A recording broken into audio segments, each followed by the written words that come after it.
Hello and welcome to the Cup of Tri podcast. We're brought to you every week by our sponsors, Team Oxygenaddict. Online triathlon coaching, event-specific training plans, coaching guidance from Coach Rob Wilby, and supportive teammates in a private Facebook group. And we're also brought to you this week with our patrons who kindly support the show with a monthly donation. We are, Rob, and thanks to our latest patrons, Johnny Conway and Miles Marchment.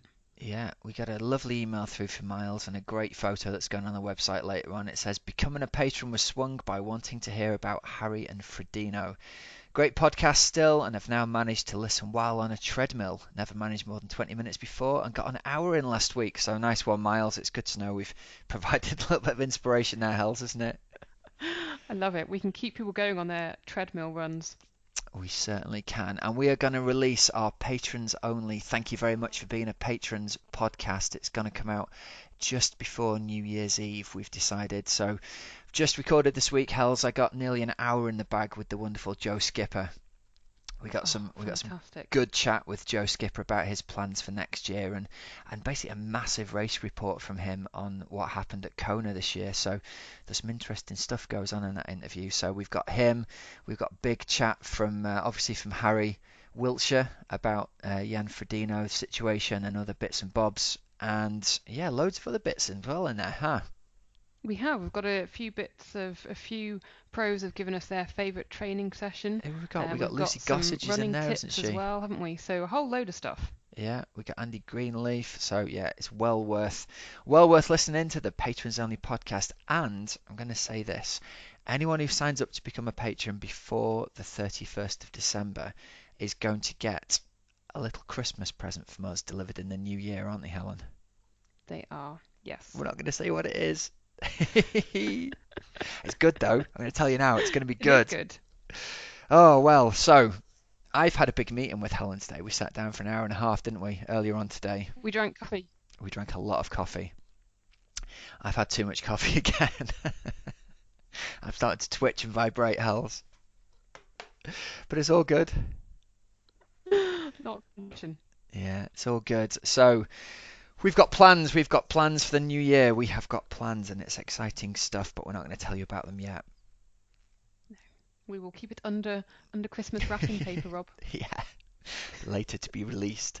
All right, so come on, let's talk about what's gone on in the world of triathlon racing over this weekend, Helen. First up, we had the big race down in Eyman, Western Australia, didn't we?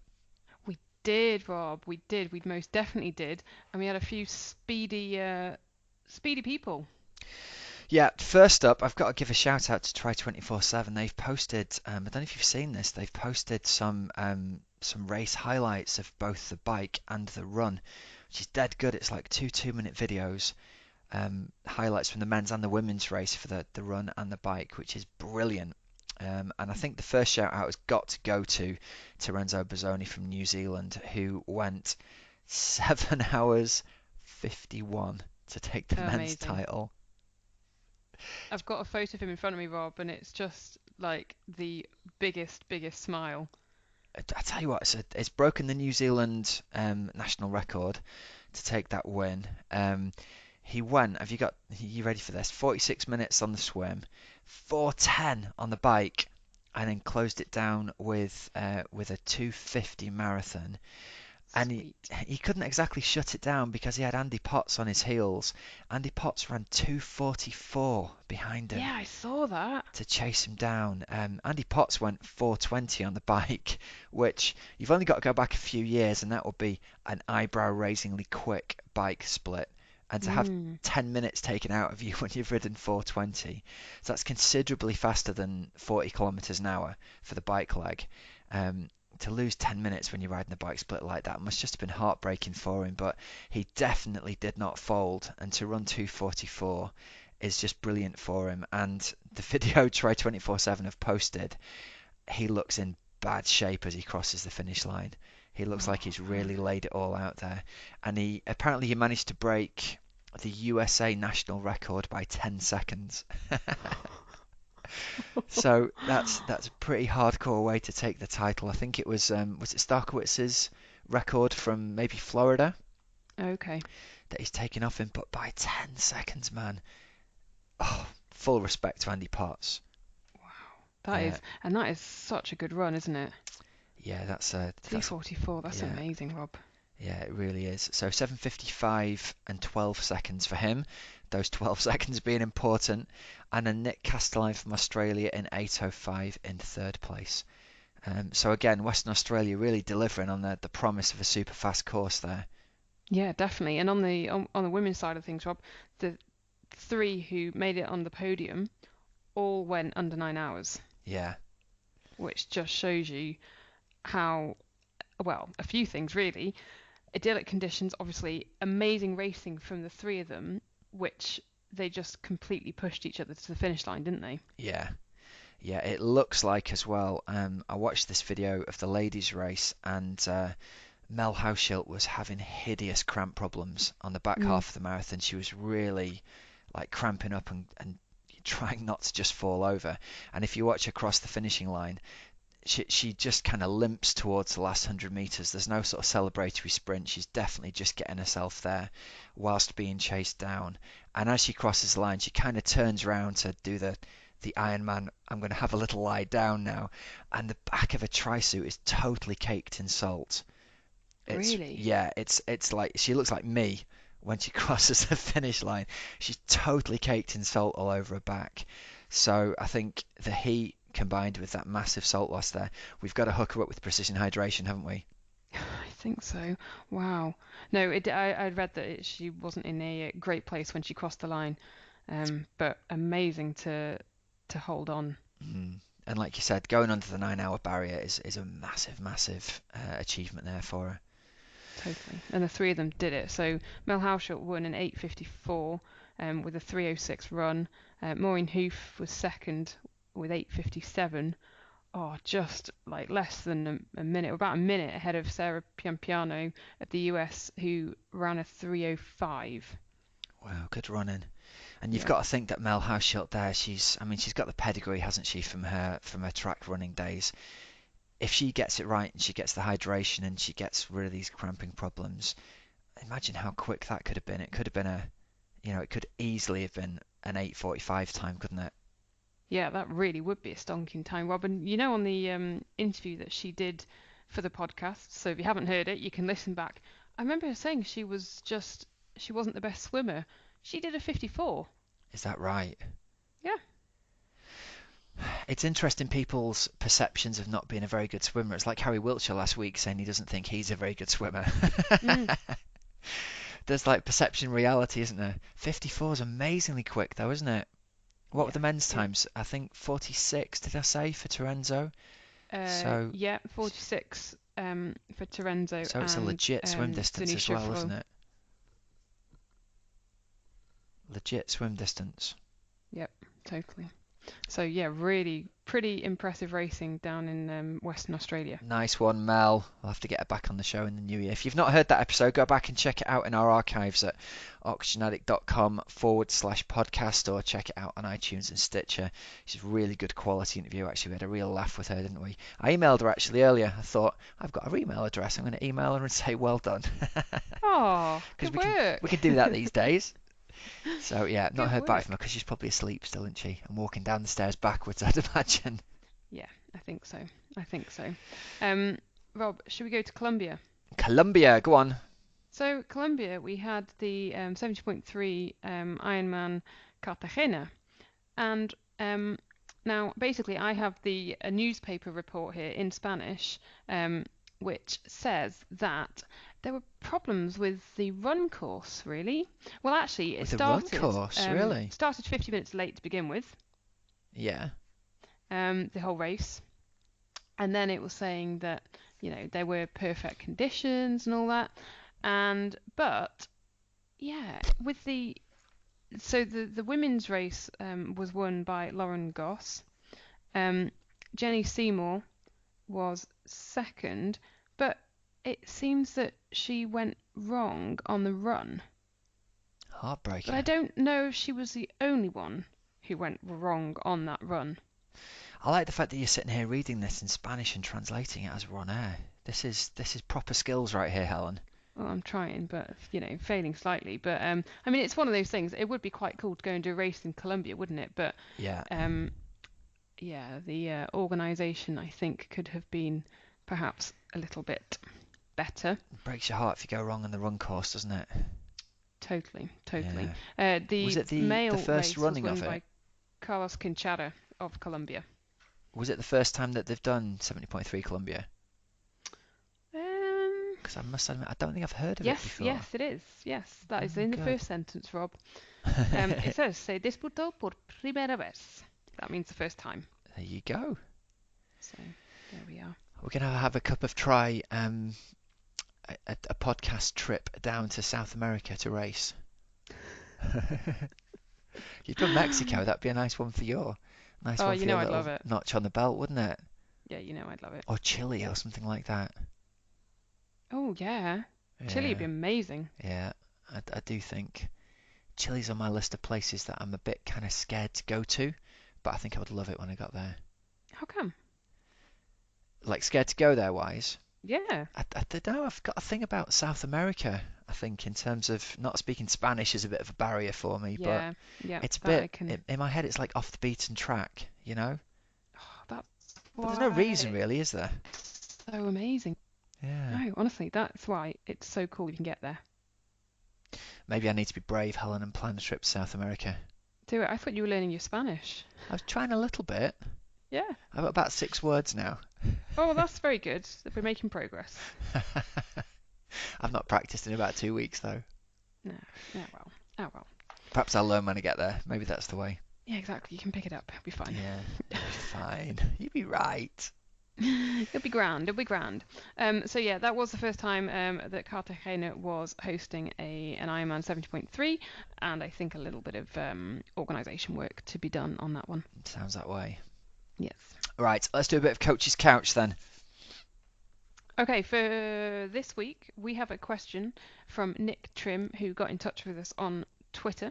We are at Cup of Try. He says, after embracing walk run for a full Ironman, should I maintain this strategy when moving to 70.3? What a good question. Yeah, it is. And I'm going to say yes to it. That's a resounding answer for it. I think the two ways to look at it are we've got to consider training and we've got to consider racing. So in terms of the training, the big benefit is going to be if you do walk run strategy, you're going to have reduced recovery time. So you're ready to train again faster. And in an even bigger benefit is that your legs are going to be a little bit more recovered for your bike training. So you can put a bit more into the biking. You're just going to recover faster from your run training. Now, in terms of race day, I know a lot of people who've heard the show before have heard me talking about sticking with the 9-1 run walk during Ironman marathons all the way to the kind of 6 miles to go point. And in terms of doing that in a 70.3 race, I adapt the strategy just a little bit and I say for race day, what you're going to aim to do is do 9.5 minutes of run and 30 seconds of walk. So if you can time that around the aid stations, then perfect.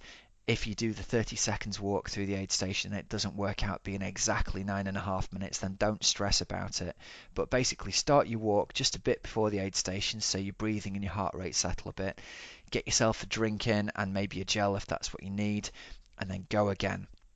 You're then going to aim to get yourself to the point where you're at the either 10k to go point or the 6 miles to go point, and check in with yourself at that point. If you think you can run the whole way at that point, then go for it.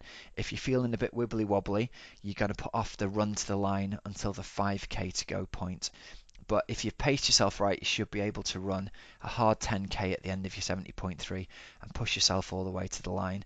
If you've maybe overcooked it on the bike a little bit, you might have to go with the walk run all the way to the 5k to go point, and at that point you should be able to push yourself on.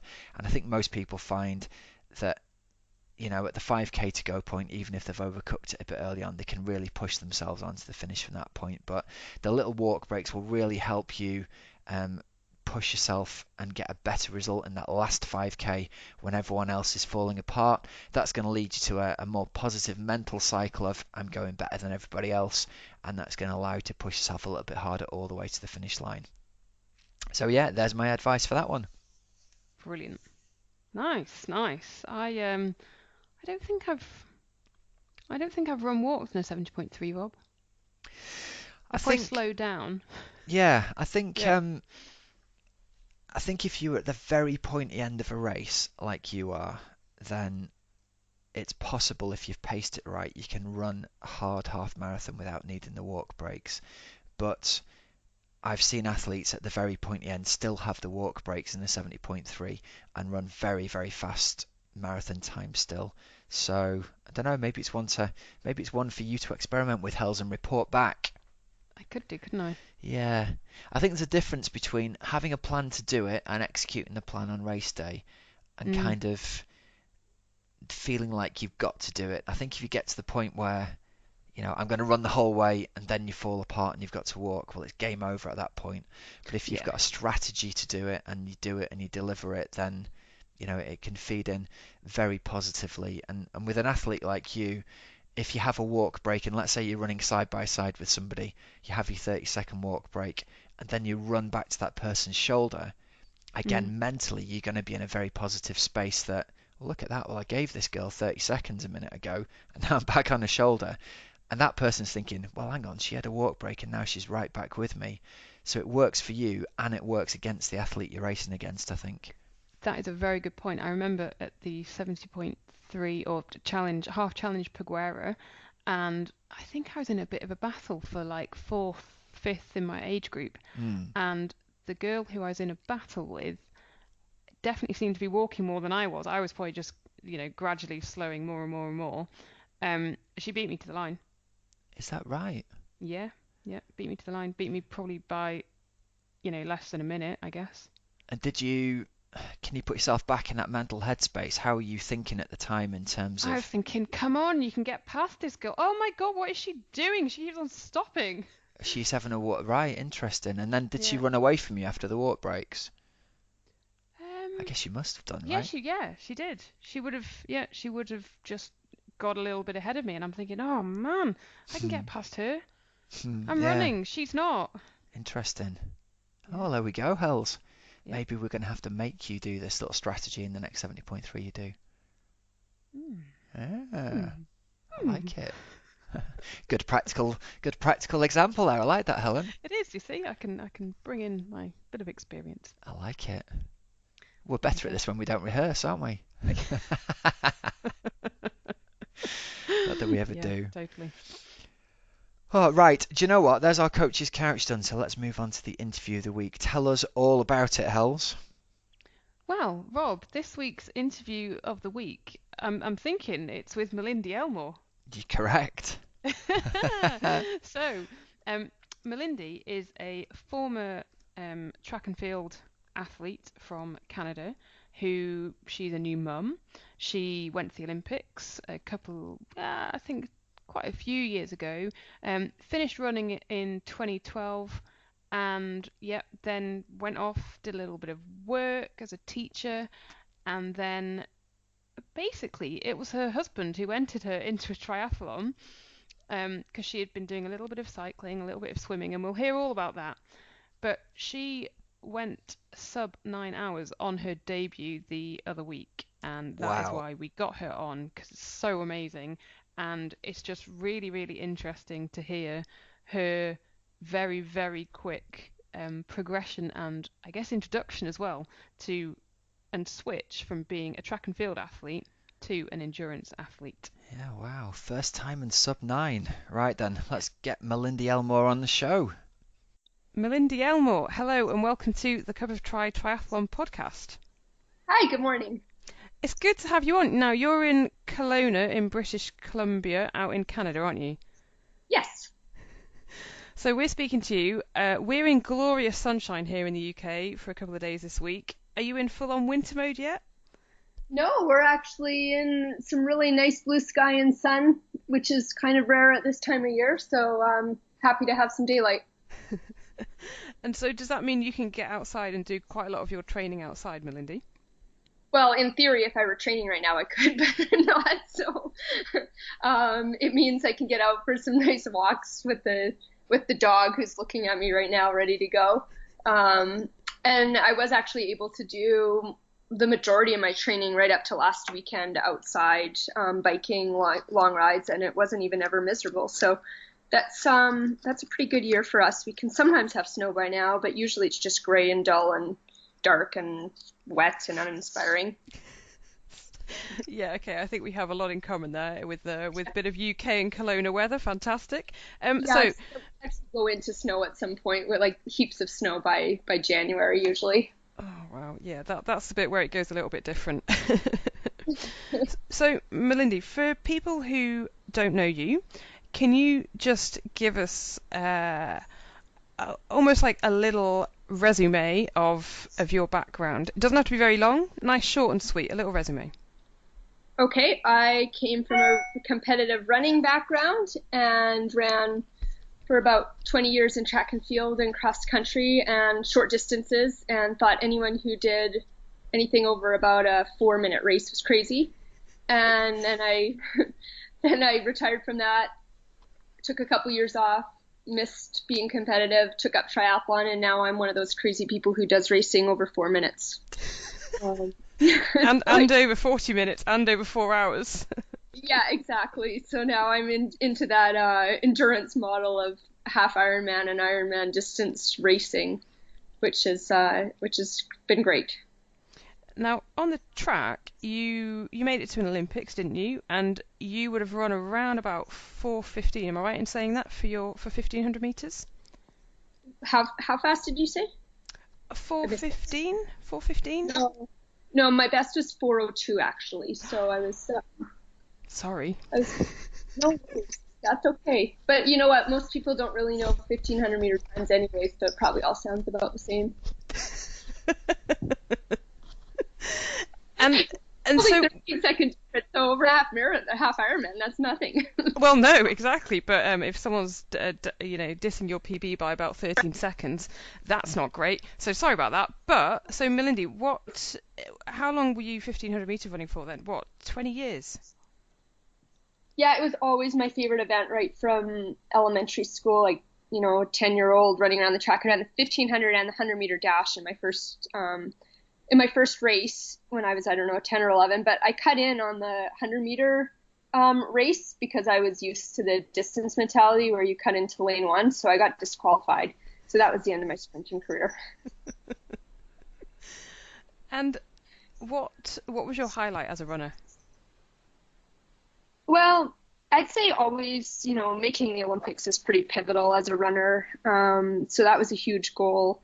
But I don't know if it was necessarily the best experience of my life. It was just the biggest accomplishment in some ways. So I think my highlight was just being a really consistent and competitive athlete at the distance, where I felt like for the most part when I towed the line, I was able to give my best and give people a run for their money and finish at the pointy end of the stick as much as possible and finish with good solid times. So yeah, I can't really say that any one experience really stood out. Did you run against Mel Hauschild at all of Australia? Because she used to be a track and field athlete, and I don't know, were you against her at all? As far as I know, we never really crossed paths, although I did follow her transition with interest. It was well before I decided to do it, but she was one of the people who kind of piqued my interest in the transition because I saw how well she did coming from a running background. But I think she was more of a steeplechase specialist, and of course she was Australian. Not that that limited anything because I had lots of Australian friends, but as far as I know, we may have actually run a World Cross Country Championships in the same time, but I didn't ever know her. Okay, cool. And so what did you have you been in touch with her at all about the transition from track and field athlete into, endurance athlete? No, I haven't actually. I've just read some articles about her and just kind of followed her career, like how she's done in the past. And I'm talking like I don't know, whenever she made the transition 4 or 5 years ago, when honestly, it wasn't even really on my radar that I would do it. I just thought it was pretty cool that she had done it.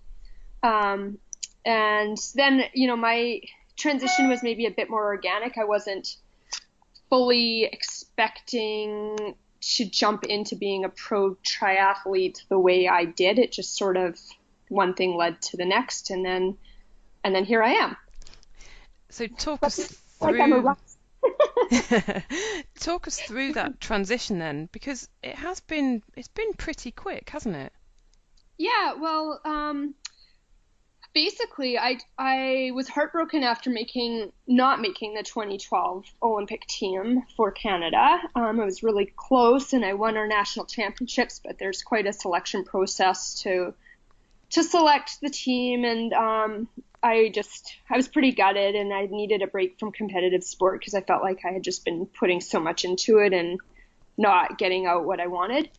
So I took basically 2 years off of sport, and I found it was interesting because I found it really hard to be motivated to be as active and fit and healthy as I thought I would be. Like I needed that goal, and I needed that date on the calendar to get my butt out the door.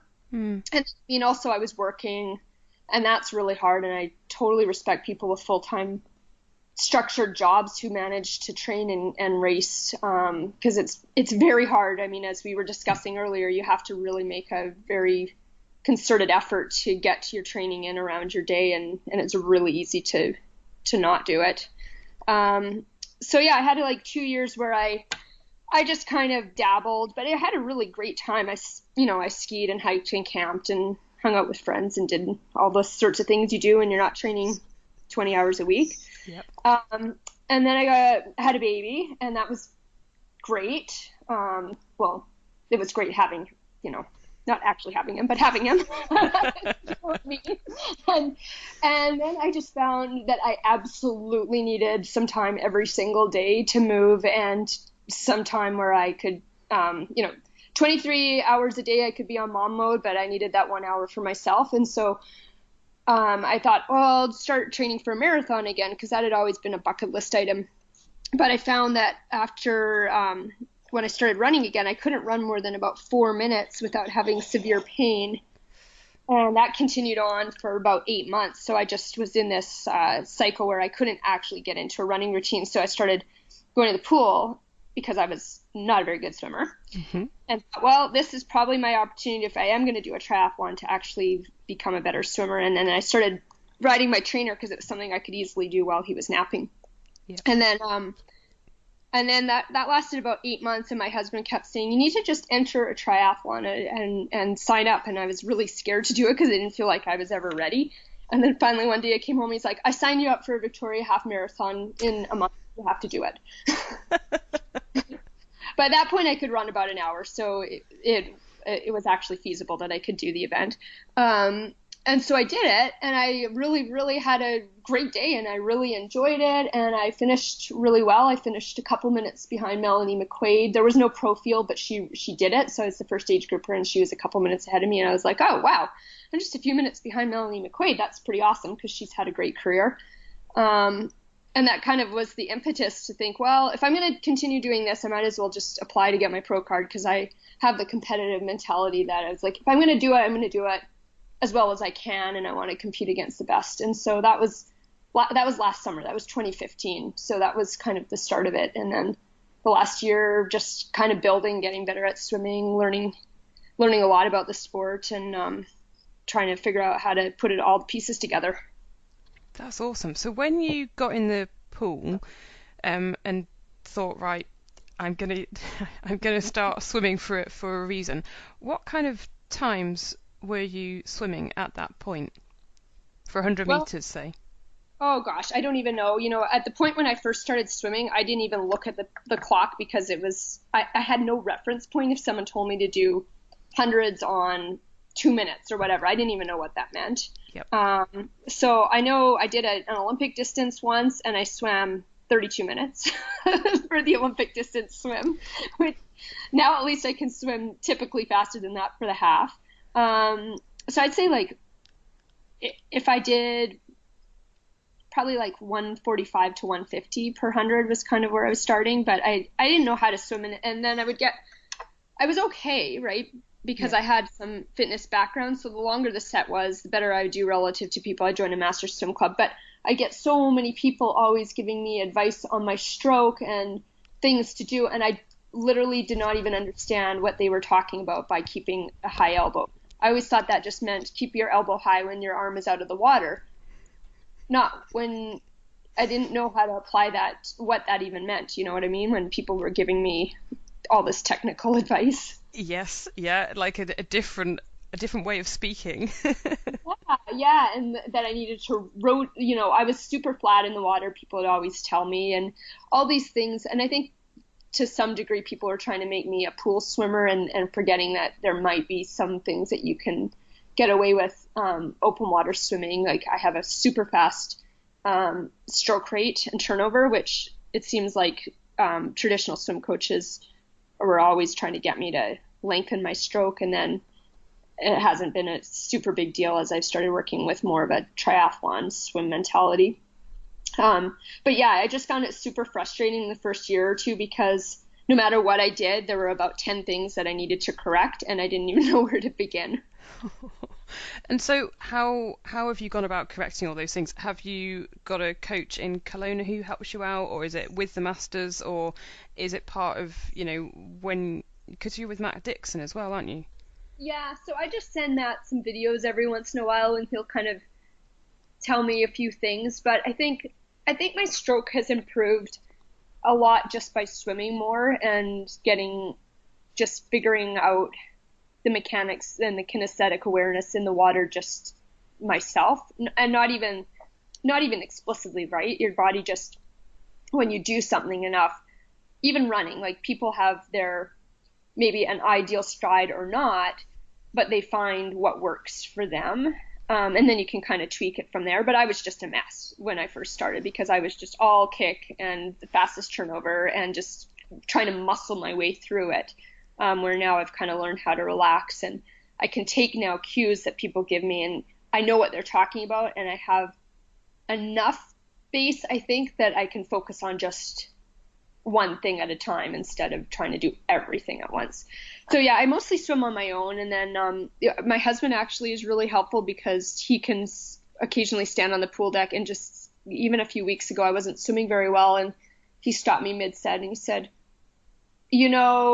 your arms are crossing in over your head as you're entering the water or whatever.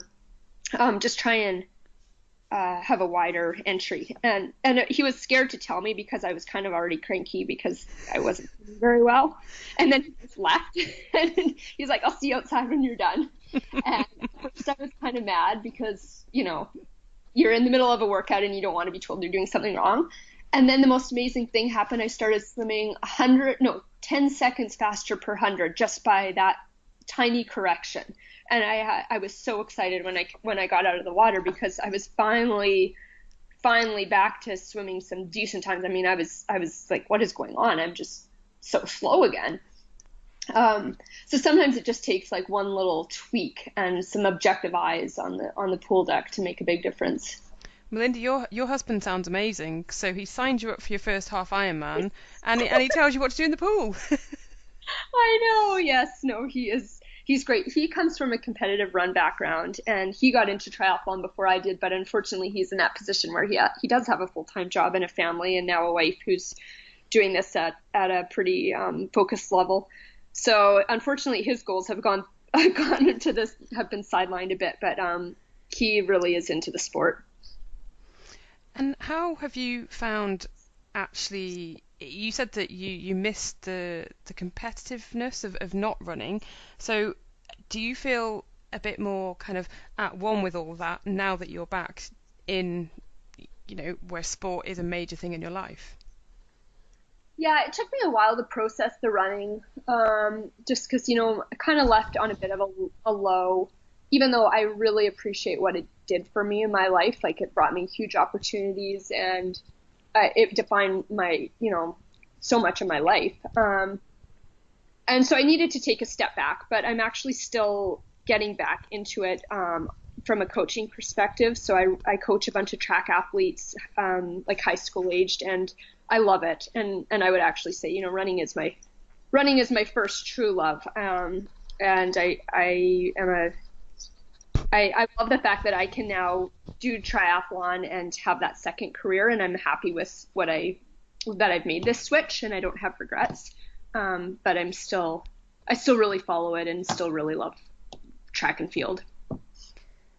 So when you were a track and field athlete, what would your longest duration of a run or an interval be?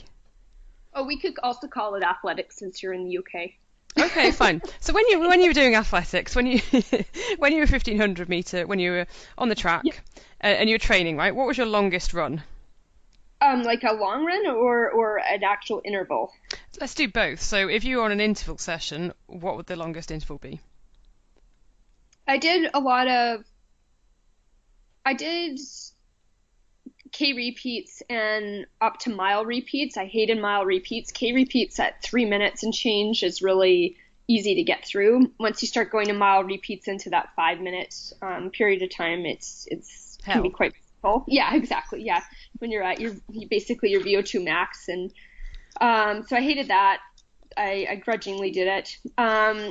And then, but I loved the fast stuff. Like I loved 200s, I loved all out 300s, I loved 400 repeats. I was kind of, I mean, I came from an 8:15 background truly, and then I moved up into the 3K, 5K, but I would have considered myself a true middle distance runner, not a distance runner. Which I think is just so funny now that I'm into these 4.5 and 9 hour races. This is it. This was my next question. Like, how on earth have you found these long runs? Yeah, and my longest run, I did 90 minutes a lot, but I ran them pretty easy and slow because it was in the context of a really high intensity week. So when you're on the track 2 or 3 times a week, your supporting workouts are pretty low intensity, and you just can't, that's the other thing I find about triathlon is because there's swim, bike, and run, you can almost do something hard every day, just rotating through the 3 disciplines that you do a swim set, or you do a bike intervals, or you do a run, and it's a different puzzle that you're putting together. Yeah, totally. And so now you're, the first time when you'd made the change into triathlon, and that first time that you actually did, your longest run, and then you followed it up maybe the week later with another long run, are you thinking, oh my goodness, what is this?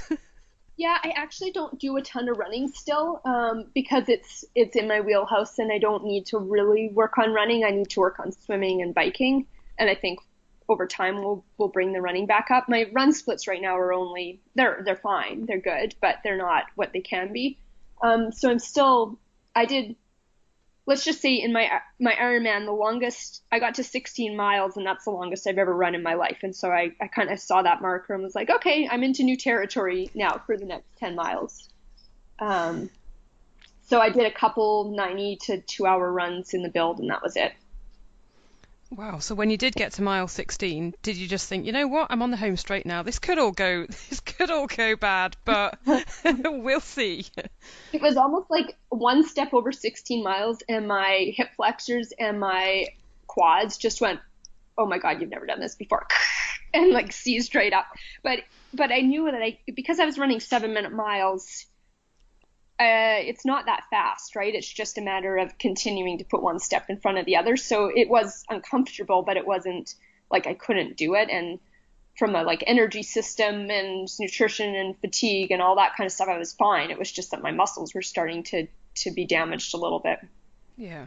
So when we're talking about the Ironman, we're talking about Ironman Arizona, and it was your first. No, it's fine. And it was your first Ironman earlier this month, so earlier in November. When did you decide to actually put your name on the start list for Arizona? Well, I didn't decide. My coach and my husband decided, and they ganged up on me.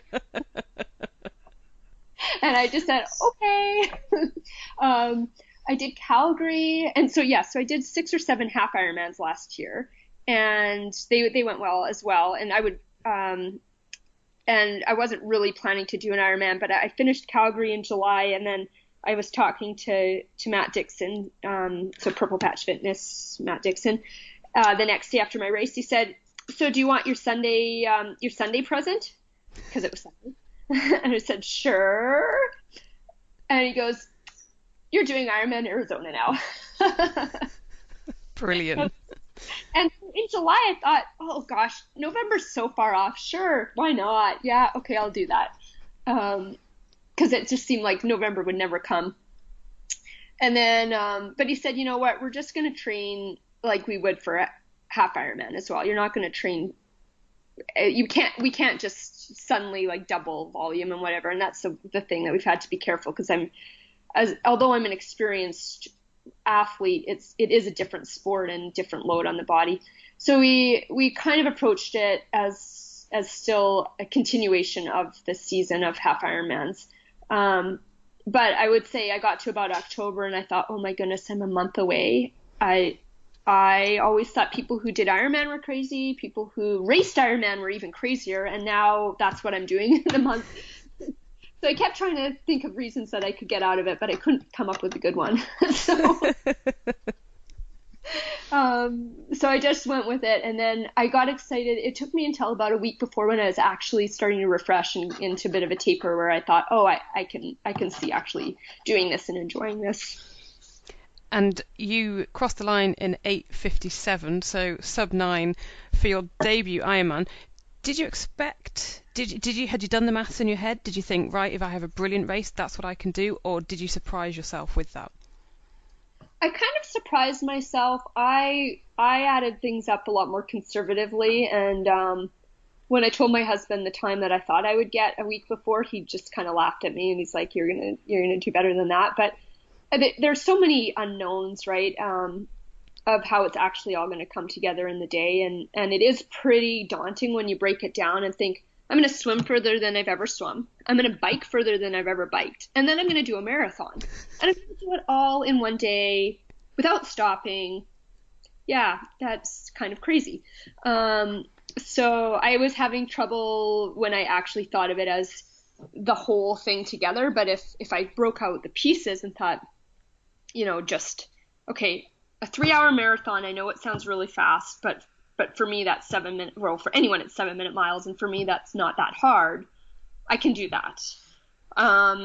Arizona's a nice flat course for biking. So, like when you actually break it down into the pieces, it's not so bad. It's just when I looked at it as the whole that it seemed like a big undertaking. It's good to know that you also think it's still crazy. I mean, I think it's crazy. When I say to people, oh yeah, because they always say, oh, what's an Ironman? And you say the distances. I still think it's crazy in my head. And it's good to know that you also think, yeah, it's still mad. Yeah. But now, having been through it, I realize, and maybe because I had a positive experience and I did truly feel good all day long, and I felt better throughout the day than I do often in a half Ironman, where the intensity is so much higher in the half Ironman that I just think I'm going as hard as I can all day for 4.5 hours, where that was 9 hours of more controlled effort. Like, I'm having to pace myself. I'm having to really think about nutrition and hydration and not get too excited too early. So it was just a really different mentality, but the process of just staying in the moment and not getting ever ahead of yourself, I enjoyed, and I think that's what I apply, when you compare like a 4-minute race to a 9-hour race, although the length of time and intensity and all that is so vastly different, the process is very similar, of just trying to be really mindful and really just being in the moment the whole time. And that's what I love most about racing. It's just that nothing else really matters for whatever period of time it is that you're competing. That's your task. And that's what you're doing, and you can really shut off all the external clutter in your mind. Yeah, and that's one thing. I think we've had a few of Matt Dixon's athletes on the podcast, and a lot of them say that he reinforces that as well. It's all about the process with Matt. Yeah, and I found that in my running as well. That is. And that's what I work on with my athletes. Like, it's great to have a goal that you want, a result. Everyone has goals, and they're just different. And the goal is what keeps you motivated to train hard and to get out the door. But as soon as the race starts, you really do just have to focus on the process and the execution of the race. And if you do a good job of that, then the result will follow. But I know even in my track years where sometimes I'd get really excited midway through the race and start thinking about, oh my goodness, I'm going to win this race, or, or the time that I'm going to run is going to be X, Y, or Z, and that's going to be fabulous. And then as soon as I started thinking in that way, like it's almost like it was too, left brain for lack of better terms, like too data, too analytical. You just lose the connection with your body, and for me, it's not the best way to optimize my performance. And sports psychologists will talk about that as well all the time, is just being in that zone, and that zone is following the process of executing your sport. Do you think your background in athletics will benefit you? I'm sure you're going to do another Ironman at some point, and going through sort of a few, hopefully not, but inevitably those really difficult moments, because it is a 9-hour race. Do you think your background will help? Yeah, to a certain extent, and I think it's just transferable skills that you develop over the course of a lifetime and over the course of a career, but they're going to be different moments. And the 1500 was often over before you could really analyze too much, or you could even think about it. Where in the 9-hour race, if you're hitting, or 10-hour race or whatever, if you're hitting some really bad lows, or even just like your body's not cooperating, it's a long time to still be out there and moving. Where a 1500, it's kind of over before you can actually know that it's gone too poorly. Yeah, I can see that. Now, Malindi, was your husband and your son, were they at the finish line of Arizona there for you? Yeah, they were. Yeah, they were all over the course, and they were right at the finish line. So I saw them as soon as they crossed, and my husband tried to hand me our son, who's 2.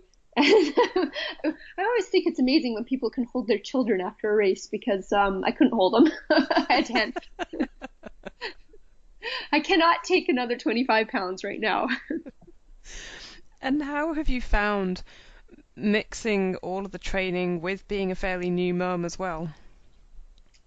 Yeah, it's a balancing act for sure, and we have a really good setup right now. I think that works well for our family, but I wouldn't be able to do it if I didn't have my family supporting me. I have my parents in town, and then of course my husband is really keen that I do this. So when I have a 5-hour bike ride on a Saturday, he will take Charlie, and sometimes even drive out to midpoint on my run and help me switch out bottles, or be there if I have a flat tire, which I have trouble still changing, which I need to work on. Funny story for you, Malindi. On the turbo at the weekend, I was thinking, oh, there's a little whistle going on here. Didn't really think much of it. And then I was trying to put the resistance up, and I was like, oh, this seems a bit easy. And then I realised, oh, I've got a flat tyre. So I was like, right, I just put my other bike on. But then I had to go and change my shoes. Came back. My husband was changing the back tyre for me. Awesome. Perfect. So yeah, it's okay, but it's one of those things. There's plenty of time on a winter's night to work on punctures. Yeah. And I just say sometimes there's a division of labor in a household, and changing tires just doesn't fall under my list of jobs. But that's going to come back and bite me one day, because if I knock on wood, I'm so unlucky as to get a flat tire in a race, it's going to take me 20 minutes. I really need to work on that. Yeah. I reckon. I think we should nail it together. Yeah. Okay. Let's have practices. Yeah. There should be like some competitions who, on the side, like leading into a race, who can do X, Y, Z tasks the fastest. It'd be useful, wouldn't it? Yeah. So, Shaw, do you train for how many hours around do you train for a week? I don't really keep track. I just kind of do what is on my program, and check it off, and I don't even really look. But I think probably around 16 hours, and then every once in a while a bigger week of 20 hours. Last year I averaged 10 hours a week in my first year, so it was pretty low. There was room to grow, and then this year's been a bump up a little bit, and then I imagine as we continue we'll find that happy medium. But yeah, somewhere in that range. And are you still doing a little bit of teaching as well? I haven't been teaching very much. I don't work in a job. I just occasionally go in and cover. We call it TOC, teacher on call, Yep. when it works. But I find it a lot harder than I thought to just at spur of moment accept a job because there's the whole childcare, and if I have a workout and I already have my day planned. So I'd like to go back to it, but I'm kind of in limbo right now with that. Yeah. And what's next then, race-wise? Do you know what your plans are for next season? Yeah, I don't really have any concrete plans yet next season. I do actually think I will do another Ironman or two, and then some half Ironmans, and then of course, it's kind of like, which route do I take as the goal for next year with World 70.3 in Chattanooga or Kona. And not that they're mutually exclusive, but it seems like people who do well kind of they have a focus, right? Yeah. Does one tempt you more than the other? TBD. No. I am. Again, like I think, okay, so Ironman is crazy, racing is crazy. Kona is. I've been to Kona on holidays before. If you don't run by 8 in the morning, it's pretty miserable. So the thought of people out there running marathons in the midday sun and the heat and the humidity is pretty impressive. So I think I probably have to do that at some point. Love it. Have to join the the masses. Fantastic. Well, Malindi, thank you so much for your time. It's been a real pleasure to catch up and reflect on your amazing debut of like sub 9 hours, 8:57. Wowee. You're welcome. Thanks for chatting. That is amazing. It's really, really interesting. And shall I tell you what I I've got to particularly say. enjoyed about that interview, Rob, was that just when she was saying she's still pretty intimidated by the whole distance, like, and she, a bit like me, if I would say, oh yeah, it's just mental. The Yeah. idea of doing an Ironman is crazy, and she'll still happily say that, even though she, you know, did her first Ironman and did so well. She's still like, yeah, it's utterly bonkers. Mm. I think that's something that you perhaps never quite come to terms with. I think I'm still intimidated by the distance, and I've done loads of them. It's just, it is mental, Yeah. isn't it? When you sit down and you kind of lay it out in front of you, and you see it through like your auntie's eyes, and she goes, "You're gonna do what? You're gonna swim for 2.5 miles and then ride 100 miles and then do a marathon? What?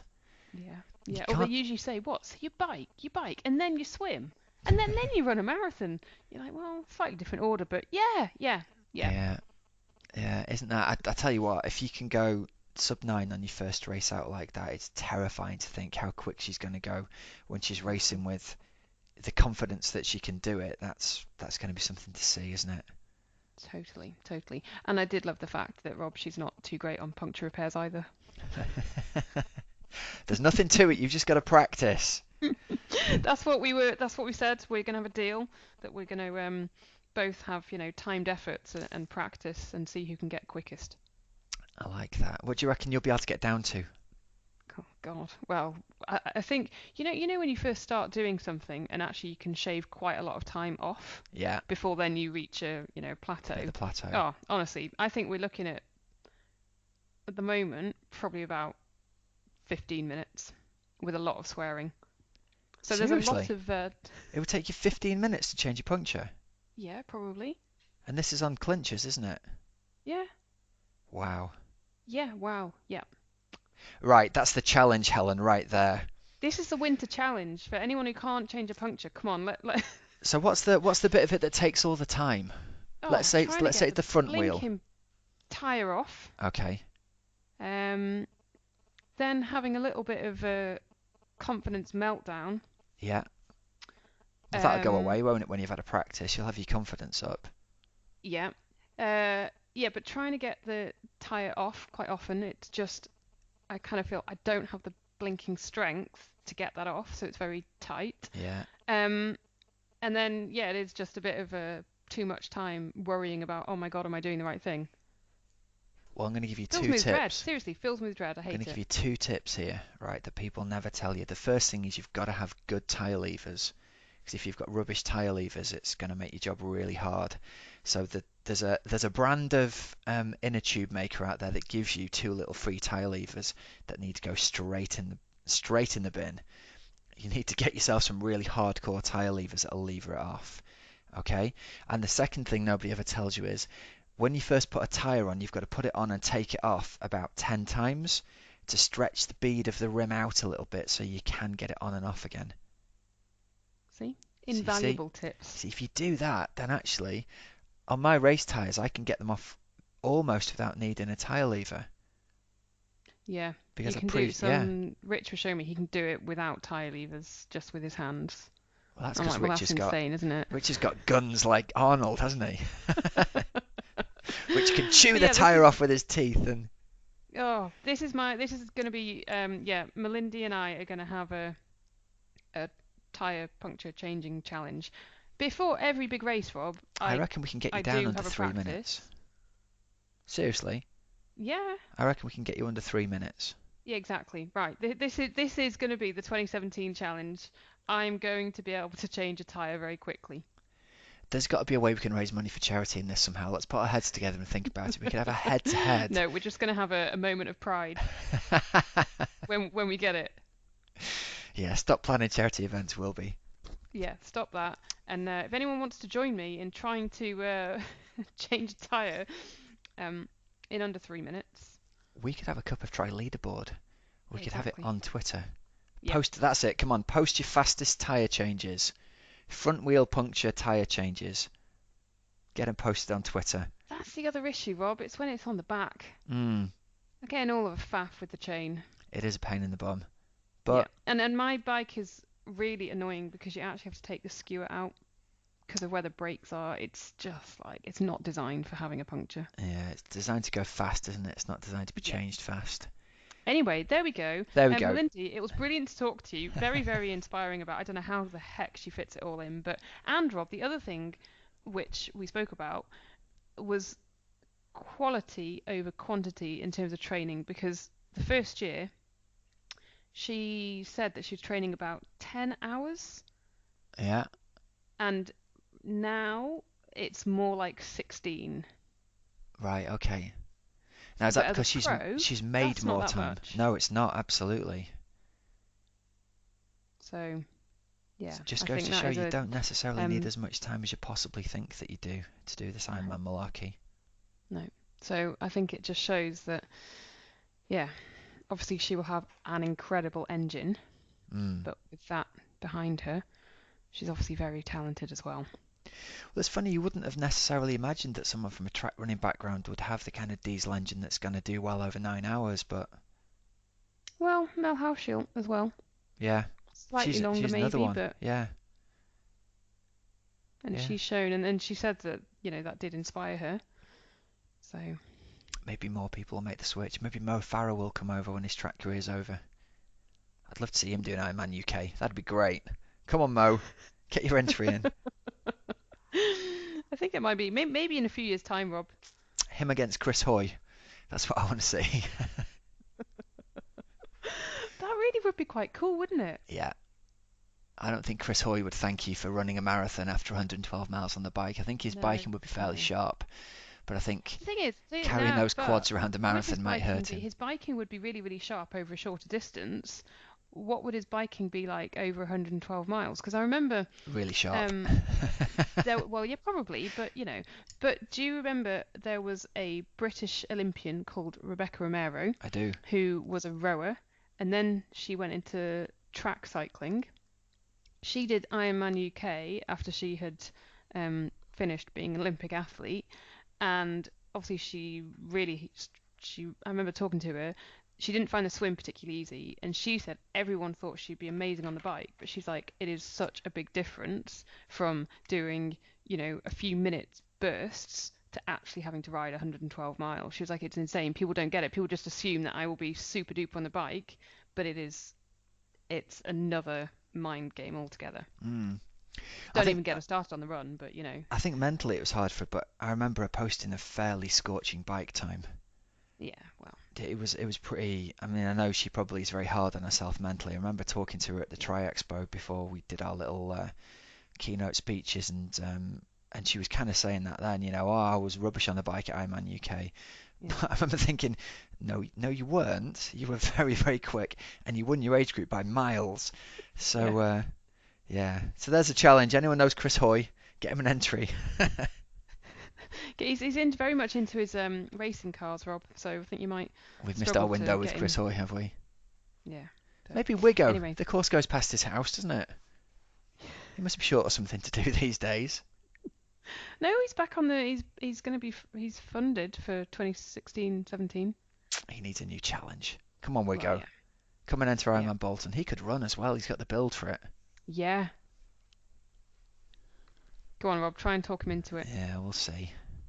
I'll get my We'll dad see. to have a word with him at the next time trial he sees him at. Yeah, totally.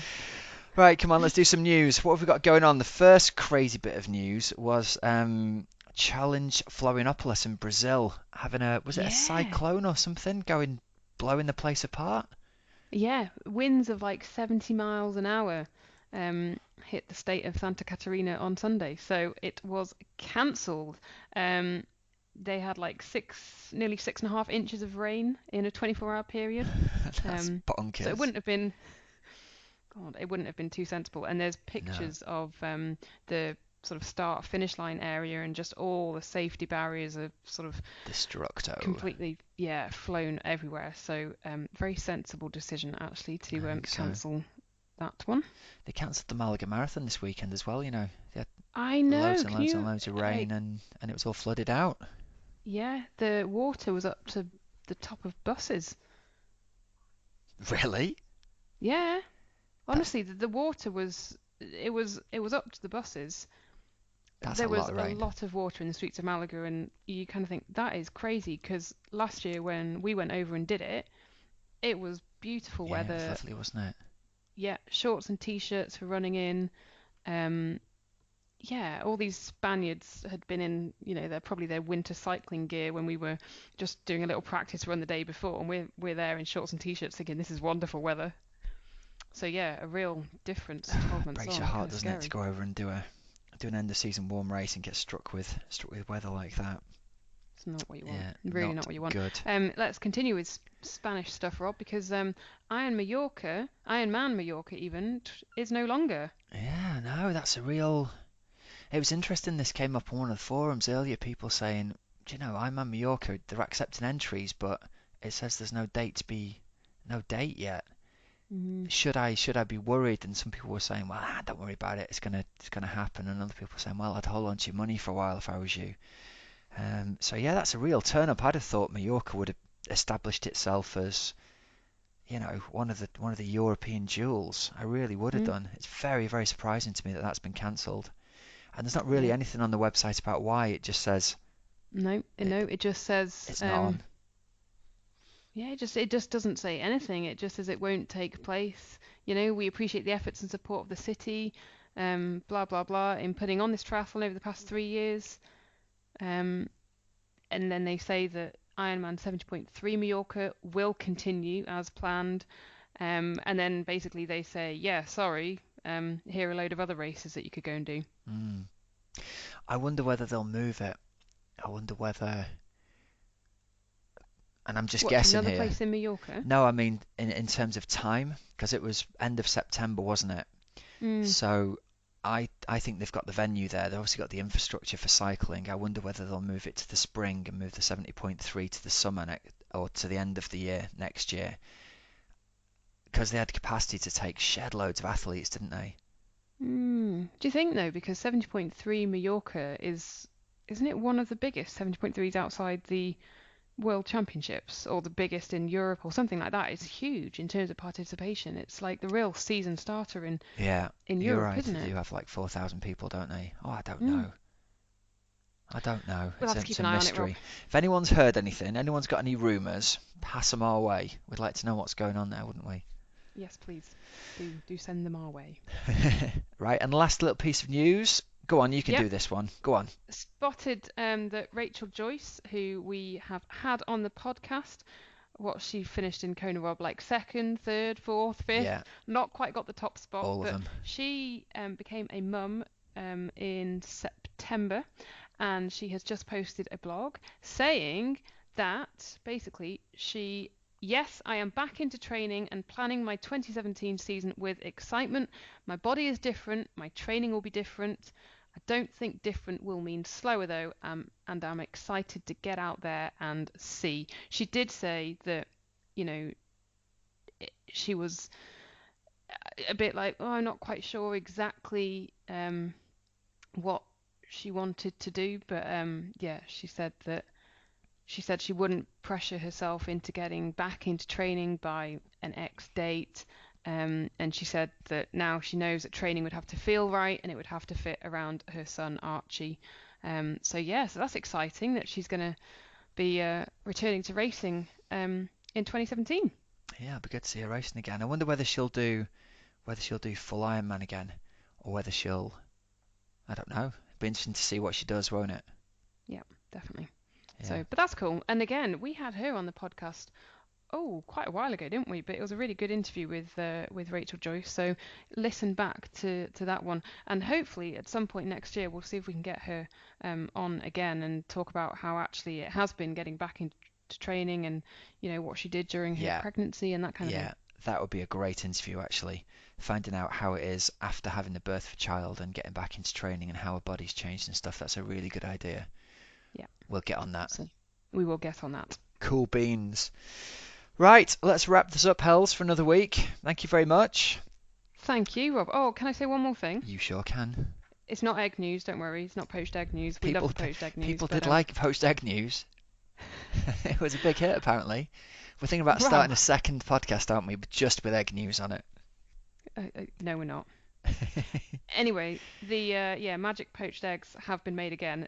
They come out amazingly, Rob, every time. But what I was going to say is that, you know, we mentioned Rachel Hall on the podcast. So we had seen that she did an amazing race at Ironman Florida, I think it was. Yeah, for Manchester Tri Club, right? Yeah. So guess who I was racing against in the cross country at the weekend? Is that right? Yeah. She absolutely whipped me, but yeah, I did go up to her at the finish line. I said, "Oh, you're Rachel, aren't you?" And then, you know, yeah, so she's back racing already. What, a month on after Ironman? How far did she beat you by? About, I don't want to do her down, but maybe what? It was definitely less than a minute, 30 seconds. Oh, that's not getting whipped then. Well, she's very speedy. And so are you, young lady. Very good. Right, well, we'll get her on then. We'll have to have an interview with her and have a bit of an age group action. Yeah, I think what we should do is have a little, a few age groups to watch in 2017. That'll be what we're going to do, Rob. She's definitely one of them for sure.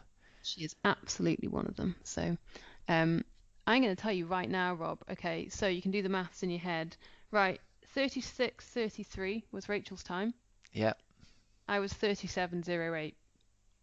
There you go, 35 seconds. Yep. Not much in it. Voila. You're a quality athlete, Helen. So she, so yeah, but so's it's nice you. to meet Rachel. Cool. All right, listen, we're going to wrap up today's show, and we're gonna end with a shout out for the patrons. What we're going to say is we did a survey, didn't we, a little while ago, and something that came up from people was people saying, well, I don't want to donate money to you guys on a monthly basis, but I'd happily give a one-off payment. So we've got an option now for you to become a patron of the podcast with a £10 donation, and that'll be a donation that covers you for the whole year. So if you would like to take us up on that option, we would very much appreciate your patronage. We'll have that option up and running by the time this goes live, so I'll have to go and do it on the website now, else. I've said it, so I'll have to do it. You will have to do it. Thanks very much to everyone who's been a patron and supported us so far. We're going to email you guys the link on just before New Year's Eve to listen to our special patron show. And like we said before, anybody who signs up to be a patron before the 31st of December, you're going to be getting a present from us in the new year that we'll tell you all about then. And it'll be for you guys only. So pretty much we've just got to wrap up the show. Thanks very much for listening. We've been the Cup of Tri podcast, and I'm Coach Rob Wilby. And I'm Helen Murray. And after this week, Rob, I will be able to report back on precision hydration, won't I, for next week? That's right. You are going to be sweat tested for them on Monday the 12th. I said the wrong date in the last episode, didn't I? It's Monday the 12th of December. at Knutsford. So if you're interested in having a sweat test done and you're local enough to the northwest to get yourself to Knutsford Leisure Centre, you can email rm@precisionhydration.com to book yourself a slot in advance. That'll allow you to get yourself a slot for £75, which is a 20% discount, I believe, on the usual going rate. And Helen's going to be sweat tested and record it, and we're going to have a little section on the show after Christmas. Correct. There we go. Anyway, Cool. I am Helen Murray. That was Rob Wilby, and this is the Cup of Triathlon podcast. Thanks for listening, everyone, and we'll check in again with you next week. Bye now.